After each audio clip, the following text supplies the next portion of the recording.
J eut l'honneur de vous informer. Merci de votre fidélité. Lambert Mende, ministre des Médias, recadre le débat quant à la mise en place du gouvernement de cohésion nationale, du discours du chef de l'État sur l'état de la nation et de l'insécurité qui sévit à Béni. C'était au cours du point de presse qu'il a animé ce vendredi, premier du genre pour le gouvernement Matata 2. Le Comité national de la migration vers la télévision numérique terrestre s'active pour élever les paris du 17 juin 2015. Un atelier exposé a été organisé ce jour au Fleuve Congo Hotel dans cette perspective. Les journaux, voici les développements.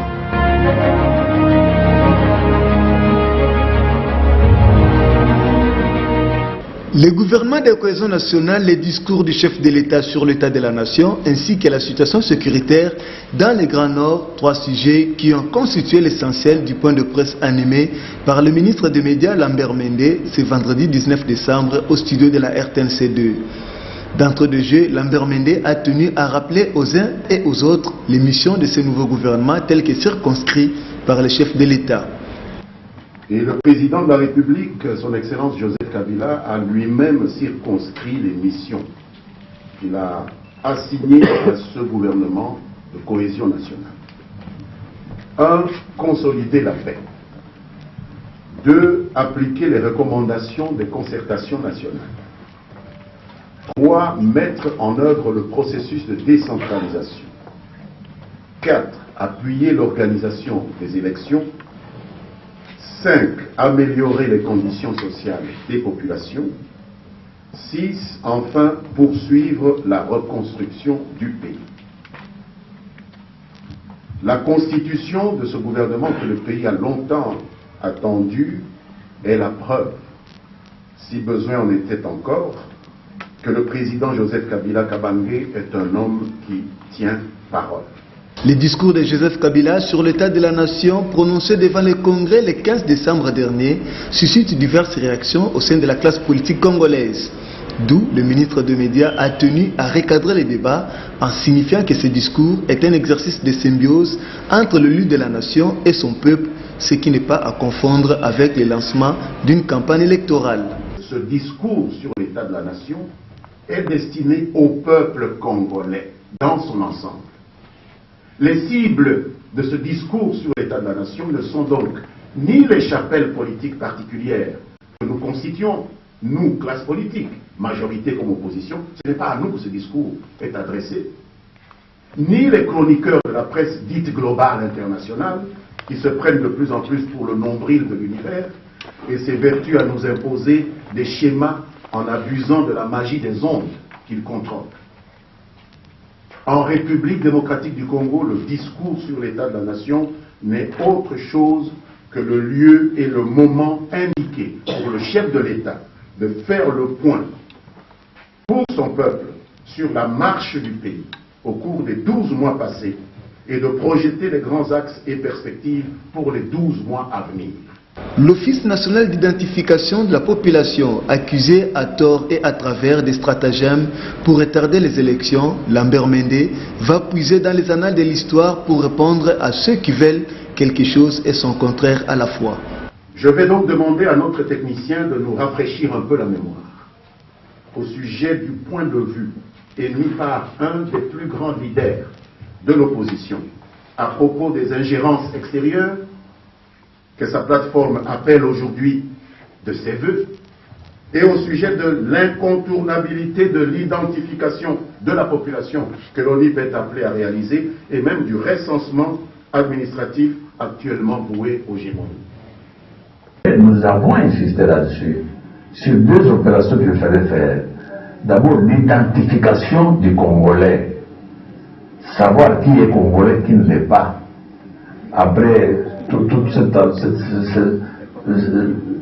trouille qui a rien au pays pendant 50 ans, il fallait quand même qu'on voit clair qui est fils de pays. Parce que dans tout le pays du monde, personne ne peut venir, un étranger, venir exercer le droit des citoyens chez nous. C'est normal. Donc, identification des Congolais. Deuxième opération qu'il fallait faire, le recensement de la population. Jusque depuis l'indépendance, nous ne savons pas combien. Nous sommes, on dit toujours, aujourd'hui 65 millions, demain c'est 30 millions, c'est 35 personnes, c'est ce que nous sommes. Voilà des choses par lesquelles il faut commencer pour parler de l'existence des Négo. Bien, c'est sans commentaire. La seule question que je me pose, c'est qu'est-ce qui a changé pour qu'aujourd'hui, on puisse s'agiter parce qu'on a créé l'Office national d'identification des populations, comme déjà la conférence nationale, on vient de nous le rappeler, nous l'a demandé, ce qui a été de nouveau réitéré par des concertations nationales. Qu'est-ce qui a changé? Est-ce qu'il y a eu déjà un recensement pour qu'on refuse un autre? Il faut trouver en vous-même les raisons de ce mouvement de yo-yo entre une position et une autre. On ne comprend plus ce que nos amis font. Le scénario Burkina Faso de plus en plus enfoqué n'a pas laissé indifférent le ministre des Médias.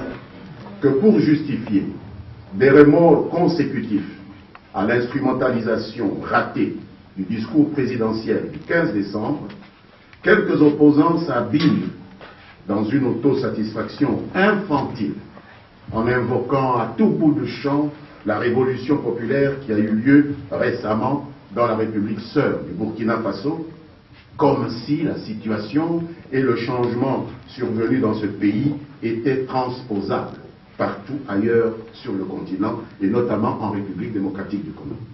C'est donc à bon escient que le chef de l'État, tout en se déclarant ouvert aux avis, conseils et suggestions de nos partenaires étrangers, a dit au nom de tous les Congolais n'accepter aucune injonction de leur part. L'invocation de l'exemple du Burkina Faso pour créer l'illusion d'une crise politique en République démocratique du Congo est d'une totale absurdité. Le monde, mesdames, messieurs de la presse, n'a pas été créé en 2014. Les Congolais n'ont pas attendu leurs frères burkinabés pour mettre fin à un régime dictatorial qui les avait subjugués 32 ans durant. C'était en 1997, 17 ans avant la manifestation de Ouagadougou. S'agissant de l'insécurité qui sévit à Béni, le porte-parole du gouvernement rappelle à ces criminels que la justice congolaise les rattrapera. Je suis en mesure de confirmer que non seulement plusieurs personnes arrêtées à Béni appartiennent à des formations politiques qui ont pignon sur rue ou qui sont en voie d'extinction. Citons certains groupes Maïmaï, citons le M23, citons le RCD-KML de M. Moussa Nyamwisi. On cite aussi des acteurs politiques issus du Grand Nord qui alimenteraient cette terreur et instrumentalisent délibérément ces violences. Quel que soit ce que chacun pourrait en penser, ces criminels endurcis qui ont perdu tout repère culturel et moral ne méritent pas notre solidarité ni notre compréhension. La justice congolaise les rattrapera où qu'ils se trouvent, car ce qu'ils sont en train de faire à Béni est tout simplement inacceptable dans un état de droit et nous n'avons pas à le tolérer, étant donné que les droits des égorgeurs s'arrêtent là où commencent les droits de leurs victimes. Qu'on se le dise. Ce point de presse du ministre des Médias, premier du genre sous le gouvernement de cohésion nationale, se voulut un moment de recadrage quant aux enjeux de l'heure tels que le veut le gouvernement.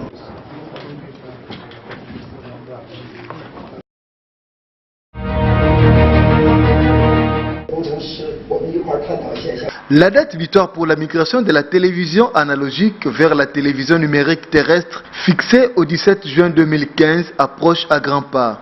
Plus donc de temps à perdre car il faut parer au plus vite pour gagner le pari de juin 2015. C'est dans cette optique que le Comité national de la migration vers la télévision numérique terrestre a organisé une matinée séminaire à l'hôtel du fleuve Congo. Ce séminaire exposé, animé par le PDG de Star Times, Pang Zing, s'est inscrit dans la perspective de l'implantation de la télévision numérique terrestre en République démocratique du Congo. Puisant dans l'expérience et l'expertise de sa firme en matière de numérisation, le PDG de Star Times a présenté à l'assistance tous les contours liés à l'opérationnalité de cette technologie de pointe qui apporte beaucoup d'innovation en termes de télédiffusion, avec des images plus claires, des contenus riches et une réception plus facile. Toutefois, il a relevé les défis liés à cette migration, notamment sur le plan technologique, financier, de l'exploitation et de la gestion.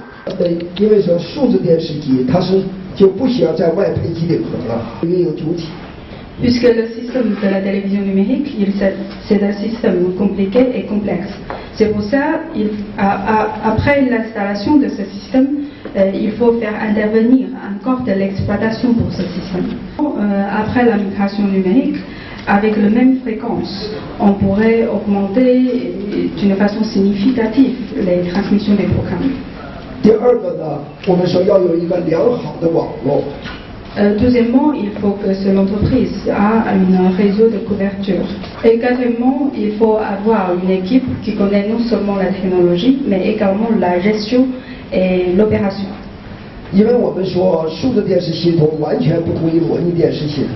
Puisqu'on dirait que le système de télévision numérique est entièrement différent que le système de la télévision analogique. Avec de tels défis à relever, il est impérieux que le gouvernement puisse mettre tous les moyens à la disposition du Comité national de migration vers la télévision numérique terrestre pour que la République démocratique du Congo ne rate pas les rendez-vous du 17 juin 2015.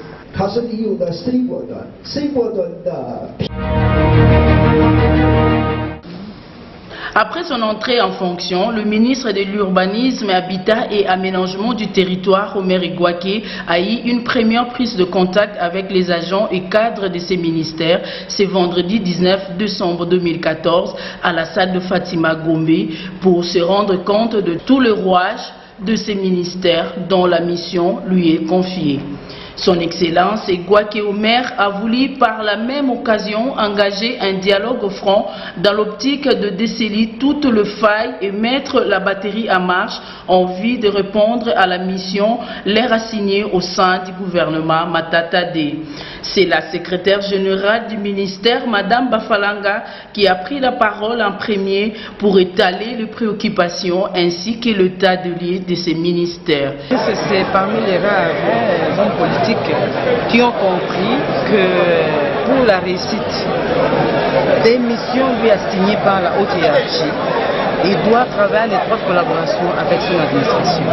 Alors, c'est dans ce cadre que le ministre a tenu à s'entretenir avec tous les personnels afin de s'imprégner du papier du doigt des réalités de son administration, comprendre le fonctionnement, les difficultés auxquelles les personnels doivent faire face, afin que lui aussi puisse tant soit peu apporter des solutions pour que cette administration, qui constitue une épine dorsale de tous les développements de notre pays, aille de l'avant, et ça c'est pour l'intérêt national, sur le plan national.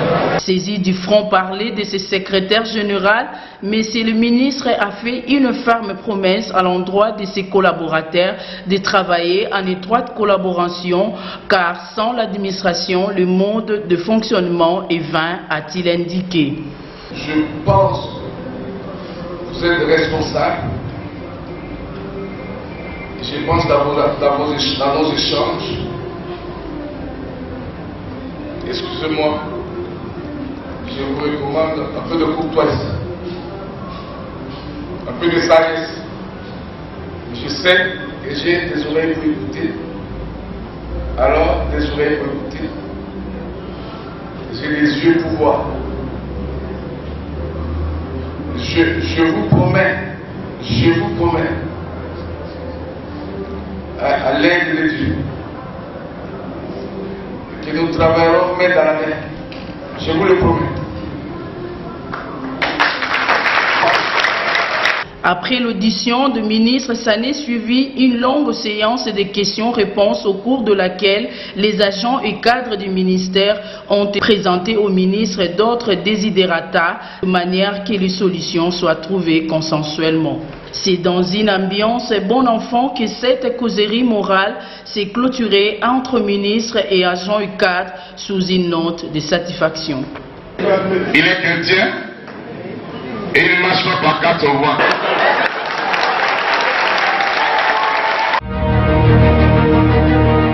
Les réactions continuent à tomber sur les discours prononcés par le chef de l'État sur l'état de la nation devant les congrès le lundi dernier. En effet, réunis ce vendredi dans une séance d'évaluation, le membre de la société civile du peuple, par le biais de leur président Martin, ont apprécié à leur juste valeur quelques points relevés dans ce discours par le chef de l'État. Nous avons une réaction par rapport au discours du chef de l'État. Nous avons noté un point positif, c'est que le chef de l'État a lancé un appel à l'unité, à la cohésion, à la concorde nationale. C'est ce qu'il a appelé la main tendue, à l'envoi des acteurs politiques, que nous puissions bâtir un Congo uni. Cependant, quelques problématiques ont été retenues par la société civile du peuple. Et le gouvernement a été constitué avec la majorité et une poignée de l'opposition républicaine, mais nous, on a oublié superbement la société civile, aucun représentant de la société civile, et ça veut dire que ceci déroge justement à ce pacte républicain, ça déroge au fait de prince, c'est-à-dire que le chef de l'État avait prôné qu'il y aurait le partage avec équidistance de manière paritaire. Eh bien, la société civile est complètement désabusée de constater que nous n'avons aucun représentant. En termes de propositions et recommandations, la société civile du peuple attend voir les dialogues convoqués pour assurer la paix auprès de tout le monde. Quand il y avait le référendum,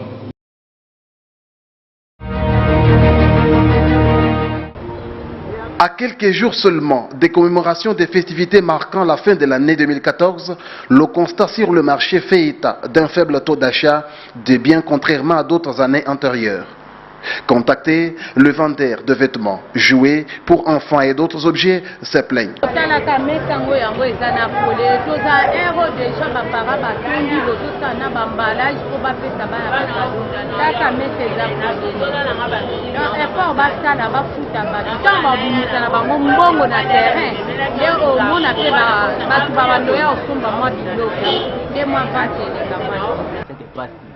banda tongo na misayo batu baza kokota te eloko te tokoya boye banda tongo ti pourquoi boye ozoki na eloko te sikoyo sisi yango ekomi pena mbongo ezokota te kata ba maison awa pe ata polo ata chemise ya pamba tozoteteka te finalement eza nini. L'argent ne circule pas. Pour ceux qui sont payés, le salaire ne suffit pas aux besoins. Par conséquent, il est difficile pour la population de préparer le fête de fin de l'année, souligne un parent. La fête en soi est comme une angole sous et ça c'est une valeur n'est pas même si nous sommes autant de bolaki Noël les alaki la fête sikoyo salaire ya malonga ezate mbongo ya kosala fete ezate tokomi ndeka kokosa bana kaka po ke bamona kaka bon et pas baninga kuna bale soso a petolia moi le papa soso kuna ba décorer biso beto so ma 300 to décorer mais ça li sous na sens nango normal. Avec l'investiture du Conseil économique et social qui vient d'avoir lieu, espérons que le social du peuple congolais sera amélioré les jours à venir.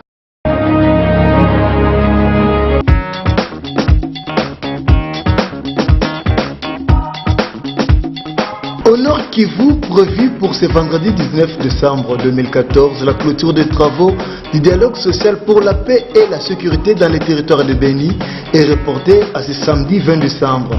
Selon la société civile du Nord Kivu, organisatrice de ces assises, le changement d'agenda de travail est à la base de ces reports.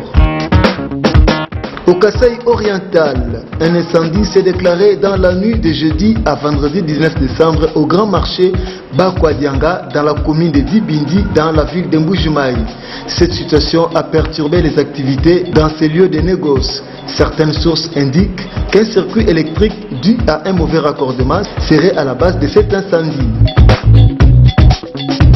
Toujours au Kasaï oriental, plus de 80 enfants âgés de 60 à 24 mois souffrent de malnutrition dans les localités du territoire de Kabinda. Selon les médecins chefs des zones de santé intérimaires de ces territoires, la sous-production des aliments de qualité et la pauvreté sont les premières causes de cette pathologie. En province orientale, des rebelles ougandais de ADF sont accusés d'avoir tué dans la nuit de 18 au 19 décembre 6 personnes à l'arme blanche à l'issue d'une incursion dans la collectivité de Walese Onkutu en territoire du Roumu. Ces atrocités perpétrées par ces hommes qui tuent à coups de machette ont provoqué le déplacement de populations de localités situées en pleine forêt de Walese. De Walese Vankutu pour se concentrer à Samboko où se trouvent des soldats de l'armée régulière. Au nord Kivu, des ONG humanitaires menacent de suspendre leurs activités dans les territoires de Rutshuru à la suite d'insécurité dont elles sont victimes dans cette partie du nord Kivu. Ces organisations ont exprimé leur indignation dans un communiqué publié il y a de cela quelques jours à Rutshuru Centre. Ces derniers dénoncent des braquages et attaques de leurs employés.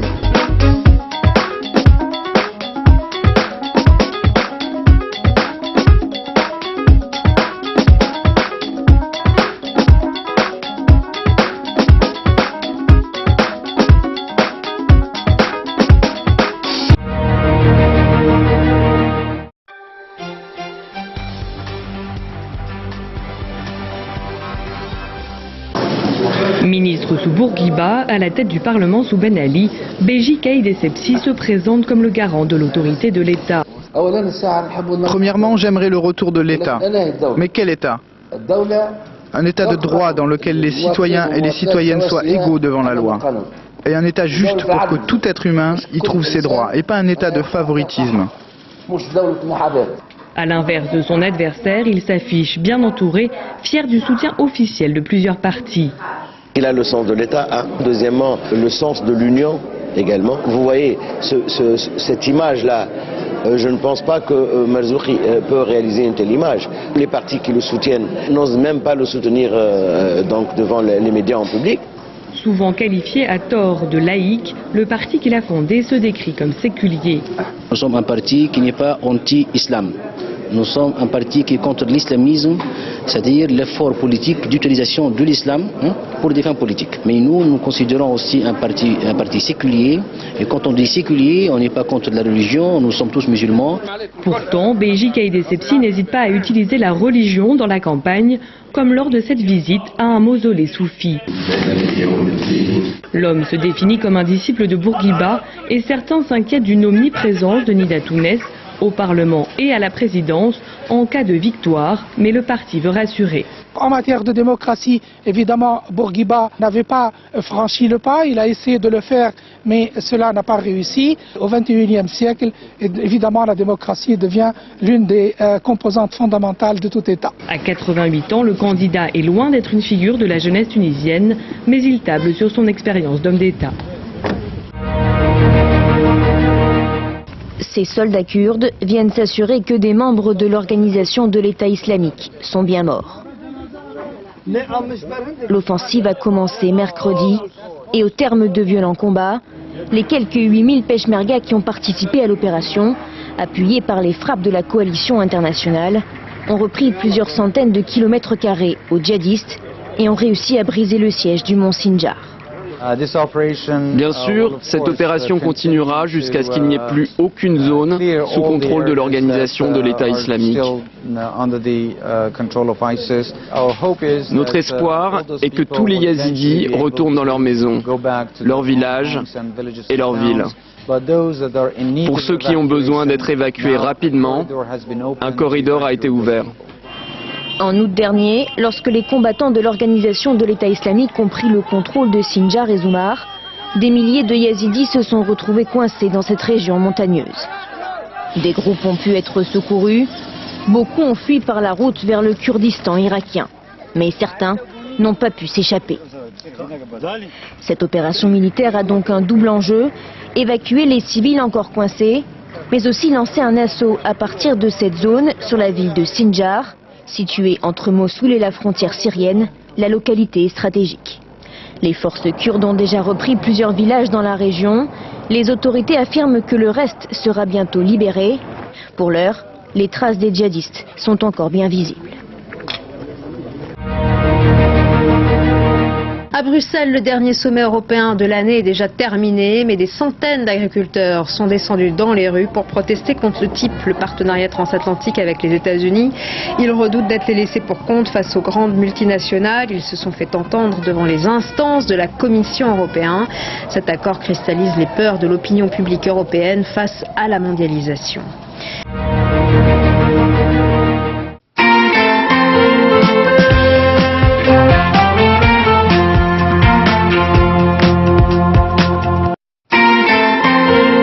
Messieurs et dames, bonsoir. L'actualité dans les journaux de ce week-end sont revenus sur le vérité du coordonnateur national du mécanisme de suivi de l'accord cadre d'Addis Abeba, selon laquelle François Mamba a essayé de remettre le pendule de la déclaration de Nairobi à l'heure, une année après la déroute des ex-rebelles du M23. Information qui ouvre cette revue de presse dont, selon Forum des As, c'est l'exercice auquel s'est adonné hier le coordonnateur du mécanisme de suivi devant la presse. François Mamba a tordu le cou à toute le contre-vérité aussi désincarnée qu'embusque qui se rencontre au sujet des ex-éléments du défunt M23, se trouvant notamment en Ouganda. Au terme de la démonstration ex-cathédra de faits têtus par nature, non, la RDC ne traîne pas le pied sur le front du rapatriement des ex-rebelles. Le nécessaire processus de désarmement, démobilisation et réinsertion des ex-M23 avait pour élément déclencheur l'amnistie. Au-delà de tous les prétextes constatés par le coordonnateur du mécanisme national de suivi, ces derniers supposent qu'il n'est pas donc besoin d'être expert Grand Lac pour comprendre que si le pendule de la déclaration de Nairobi ne sont pas toujours à l'heure, ce n'est pas du côté du Congo, a-t-il souligné.